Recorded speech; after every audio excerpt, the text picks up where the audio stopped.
இந்த வீடியோவில் பார்த்தீங்கன்னா, இப்போ பட்டி வந்து நிறைய பிகினர்ஸ்க்கு பட்டி எப்படி வெட்டுறதுன்னு தெரியறதில்ல. இப்போ நான் வந்து இது நான் வேறு மெத்தடில் தான் சிம்பிளான மெத்தடில் சொல்லப் போகிறேன். இப்போ ஃப்ரண்ட் வந்து நம்ம கட் பண்ணிட்டோம்னா, பட்டியோட போர்ஷனை மடிச்சுட்டு, அந்த ஸ்ட்ரெயிட் அளவுக்கு ஒரு பீஸ் எடுத்துக்கோங்க கீழே. இப்போ பார்த்தீங்கன்னா, அந்த சைடில் ஸ்ட்ரைட்டாக வச்சுட்டு, ஃப்ரண்ட்லேயும் நான் ஸ்ட்ரைட்டாக வச்சுட்டேன். கப் டாட் மட்டும் நீங்கள் அது பிடிக்க முடியலன்னா பின் பண்ணிக்கோங்க. பண்ணிவிட்டு ஸ்ட்ரைட்டாக வரணும், ஃப்ரண்ட்லேயும் ஸ்ட்ரைட்டாக வரணும். அந்த ஃப்ரண்ட் ஷேப் எப்படி இருக்கோ அந்த ஷேப்புக்கு தகுந்த மாதிரி டிசி மார்க்கில் மார்க் போட்டுட்டு எடுத்துருங்க. இப்போ பார்த்தீங்கன்னா அந்த கப் ஷேப்புக்கு தகுந்த மாதிரியே அதை நான் வரைஞ்சிக்கிட்டேன். சரிங்களா? இப்போ என்ன பண்ணணும் அடுத்து அப்படின்னா, பேக் தட்டு எடுத்துக்கோங்க.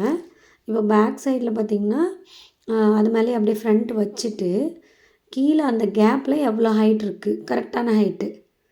சரிங்களா? அதுதான் நம்ம பட்டியோட சைடு அளவு. இப்போ பட்டியோட சைடு அளவு பார்த்திங்கன்னா எனக்கு வந்து 2.25 சம்திங் வந்துச்சு. ஸோ அதை வந்து அப்படியே வந்து நான் அதில் வச்சுருக்கேன். வச்சுட்டு அதுக்கு மேலே எக்ஸ்ட்ரா 1/4 இன்ச்சு விட்டுட்டு மேல் போர்ஷனில் பார்த்திங்கன்னா 1/4 இன்ச்சு விட்டுருவேன். கீழ் போர்ஷன்லேயும் அதே மாதிரி 1/4 இன்ச்சு விட்டுருவேன். மார்ஜின் போட்டிருக்கேன் பாருங்கள்.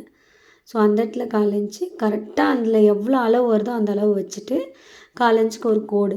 அதை வந்து இப்போ நான் 2 கோடாக போடுவேன் பாருங்களேன். இது கரெக்டான அளவு.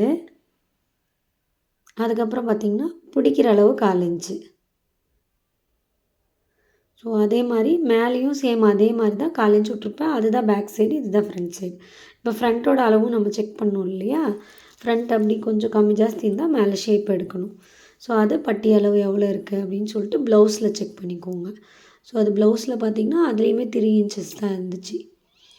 ஸோ பார்த்திங்கன்னா அதில் 1/4 இன்ச்சு விட்டுருக்கறனால இப்போ கரெக்டான அளவு 1/4 இன்ச்சு அட்ஜஸ்ட்மெண்ட்டுக்கு.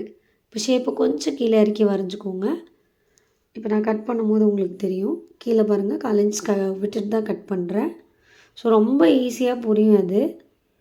ஸோ இப்படி நீங்கள் ஷேப் எடுத்துக்கலாம். ஸோ அப்படி எடுக்கும் போது உங்களுக்கு வந்து பட்டி வந்து கரெக்டான அளவில் கரெக்டான ஷேப்பில் உங்களுக்கு கிடைக்கும். நிறைய பேருக்கு இது பட்டி எப்படி அளவு போட்டு கட் பண்ணுறதுன்னு தெரில. இப்போ நான் சென்டரில் ஜக்கா வெட்டுறதுக்கு எடுத்தேன். அது எதுக்குன்னா, இப்போ நம்ம பட்டி வந்து ஸ்டிச் போடுறோம் அப்படின்னா அந்த இழுவ வர்றதுனால அந்த ஷேப் வந்து நகர்ந்து வந்துடும். ஸோ அங்கே ஜக்கா வெட்டிட்டோம் அப்படின்னா நம்மளுக்கு கரெக்டான ஷேப் வரும். ஸோ அதனால் அந்த ஷேப் கரெக்டாக அது மேலேயே வச்சு ஸ்டிச் பண்ணுறதுக்காக தான் அந்த ஜக்கா வந்து அந்த இடத்துல நான் வெட்டுறது.